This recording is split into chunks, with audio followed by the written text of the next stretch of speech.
Os Simpsons também previram isso. Este é a Visão Libertária, sua fonte de informações descentralizadas e distribuídas. Há um episódio clássico dos Simpsons em que a Marge fica incomodada com a violência que seus filhos assistem na programação da TV, principalmente nos episódios de Comichão e Coçadinha, que se remete ao desenho animado do Tom e Jerry, em que a porradaria come solta. Motivada a reparar isso, Marge dá início a uma campanha contra a violência nos desenhos, e no fim consegue alterar completamente a dinâmica dos personagens. A partir de então, os bichanos aparecem na televisão interagindo calmamente numa mesa, proporcionando um entretenimento compatível com o café da manhã de madames octogenárias. Com isso, os filhos Bart e Lisa Simpson não quiseram mais ver o desenho, mas em compensação, outras senhoras lá da cidade de Springfield continuam a implicância contra os conteúdos que julgavam ofensivos, chegando até mesmo a tentar censurar o clássico Davi de Michelangelo por conter um suposto teor erótico. O episódio se chama Comichão, Coçadinha e Marge, e é o 9º episódio da 2ª temporada. Vale muito a pena assistir, tanto pelo entretenimento quanto pelo pano de fundo. Esse despretensioso episódio dos anos 90 ilustra um fato que já era preocupante 30 anos atrás, mas que ganhou a conotação de algo hediondo hoje em dia. Verdade seja dita, que antigamente também havia polêmicas em torno da arte e do entretenimento, principalmente nos videogames que inauguravam uma era de ouro. Alguns exemplos que podem ser mencionados são os sanguinolentos jogos de Mortal Kombat, que dispensam apresentações. E também vale lembrar dos super polêmicos GTA e Carmageddon, um jogo de 1997, cuja proposta envolvia atropelar desde velhinhas com andadores até vacas que entrassem no caminho. E no fim, tudo era estratégia de marketing. Os produtores faziam essas escolhas de forma consciente, porque mesmo que o produto final sofresse certa rejeição, rechaço, o resultado era que a polêmica provocada por ele gerava ainda mais vendas. É o bom e velho, fale bem ou fale mal, mas fale de mim. Toda a cultura da época acompanhava essa lógica. Músicas, filmes, tudo parecia reverberar a ideia de que um único soldado impetuoso podia explodir um helicóptero usando meramente um arco e flecha. Mas se até os anos 90, só uma peça ou outra provocava algum protesto, o fato é que em algum momento a coisa degringolou de vez, e a pressão sobre os criadores de conteúdo foi tanto para tolher a criatividade, mas também para forçar que certos conteúdos fossem produzidos. Uma intenção de regular as pautas. Passaram a chamar isso de representatividade, e com um só golpe conseguiram castrar o enorme mercado do entretenimento. Simbolicamente, primeiro acorrentaram o Rambo e os demais personagens que encarnavam a ordem vigente e em seguida deixaram livres coisas muito piores, que vamos citar aqui já já.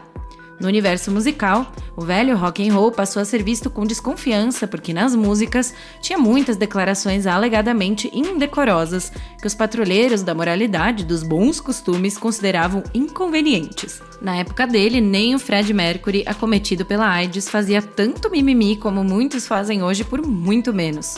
No geral, o conteúdo das obras passou a ser medido por critérios como machismo ou colonialismo, e até mesmo os artistas fora da tela passaram a ter suas vidas investigadas pela milícia da moralidade, à procura de algum momento de blasfêmia contra as sagradas pautas da esquerda, mesmo se fosse no presente ou em um passado muito distante.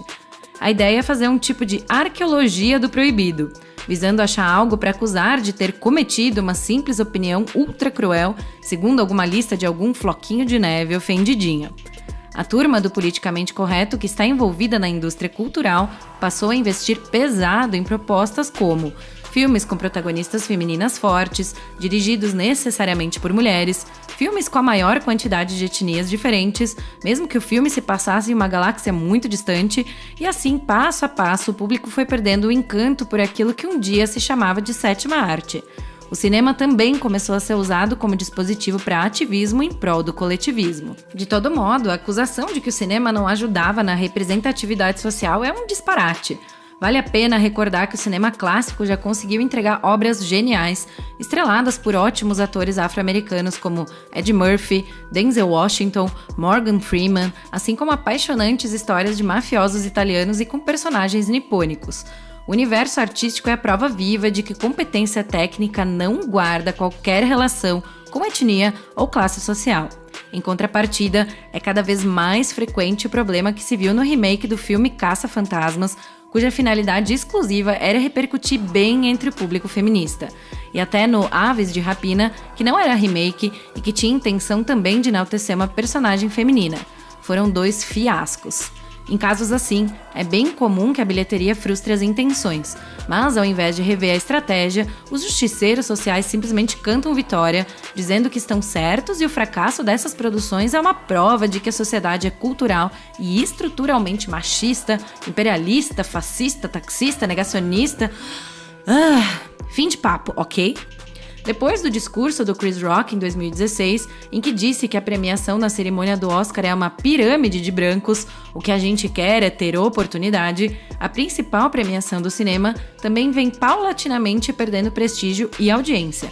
Com quase 44 milhões de espectadores em 2014, o Oscar foi amargando números cada vez menores, até chegar em meros 9 milhões e 800 mil em 2021. Se fosse mesmo a premiação por mérito, nem precisaria haver categoria separada de ator masculino e feminino. Afinal, isso não tem relação com fisiologia, como é no esporte. E outras premiações, como o Globo de Ouro, também não escaparam dessa tendência. Sofre do mesmo mal, o exibicionismo moral que, na internet, ganhou o apelido de lacração. Os SJW, Social Justice Warriors, também miram muito no quesito estético. Como relativistas que são, a esquerda não acredita em padrões de beleza, ou pelo menos finge não acreditar, ou se proíbe disso, ou tenta determinar aos outros que algo tido como feio é bonito. Daí decorre que eles fazem grandes estardalhaços na mídia, a fim de celebrar tudo que não tem atributos estéticos, declarando essas iniciativas como parte das políticas de inclusão, de diversidade, de representatividade.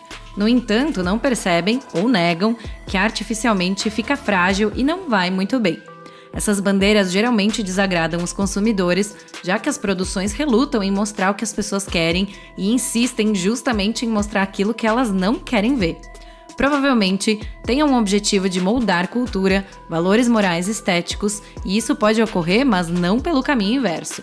As peças culturais, que fazem sucesso mais forte e duradouro, geralmente são um reflexo da cultura da sociedade e não que possam mudá-la, empurrando para aceitarmos o que julgam ser bom e o correto. Alguns insistem que isso não é verdade e que artistas politicamente corretos atraem e entretêm público muito maior e ainda dão muito mais dinheiro. Esses casos são exceção. Na maior parte das vezes, nem a própria esquerda prestigia tanto essas iniciativas de inclusão, a exemplo da mirrada audiência do futebol feminino. As pessoas pagam para ver um filme procurando primeiro ver um enredo bom, uma experiência divertida e não por representatividade social.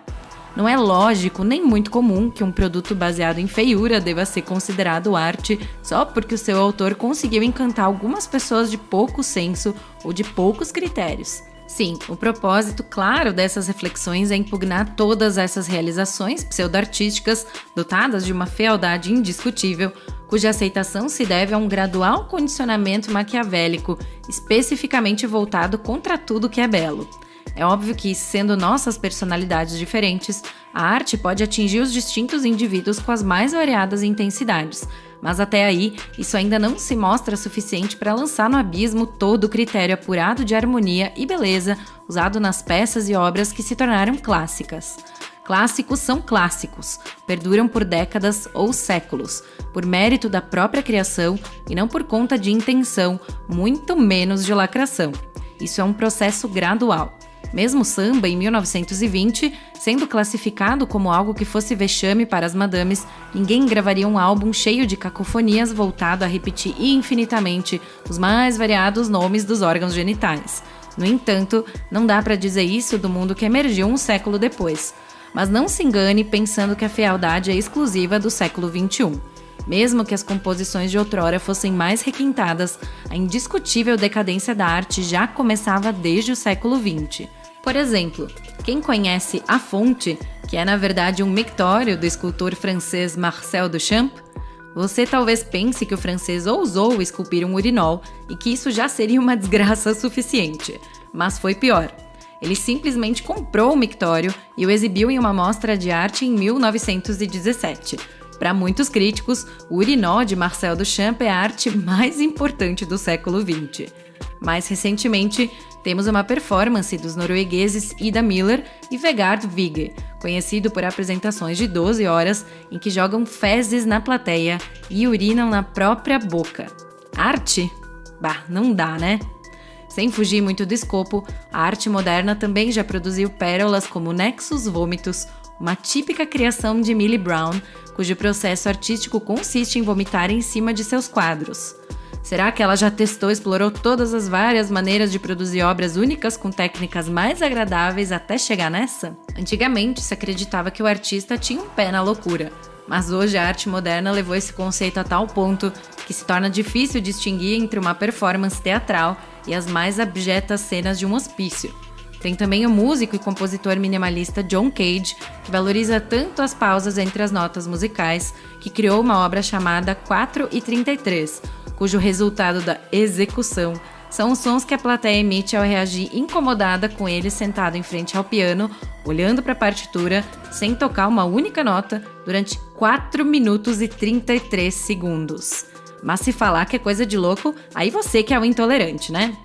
Veja, passamos pelo memorável mictório, chegamos no funk carioca e desde os anos 2000, vemos o Tom e Jerry, Pica-Pau, Looney Tunes, Papaléguas serem transformados de roteiros ingênuos e engraçados por isso em histórias bobinhas. E até o Pepe Le Pew, aquele gambazinho francês que corria atrás de uma gatinha suja de tinta ser eliminado porque disseram que incentiva o assédio. E a perseguição contra quem discorda disso e apoia essas insanidades e militâncias que exemplificamos da arte moderna. Graças aos relativistas, cujo padrinho é Karl Marx, chegamos ao ponto em que tudo é arte. Arte é expressão. Até um cachorro faminto amarrado no local de exposição é arte. Uma provocação. E se tudo é arte, então nada é arte, e assim a arte pode ter se perdido, talvez para sempre, ou mais provavelmente, a saúde mental de muita gente na sociedade. Obrigado por sua audiência. Este artigo foi sugerido por Ronei33, escrito por Rodolfo Andrello, revisado por Stanley Calderelli e narrado por Salander. Se você gostou desse vídeo, clique no ícone de curtir abaixo e compartilhe o vídeo em sua rede social. Se você deseja ser notificado de outros vídeos, clique em se inscrever e depois no ícone de campainha. Até a próxima!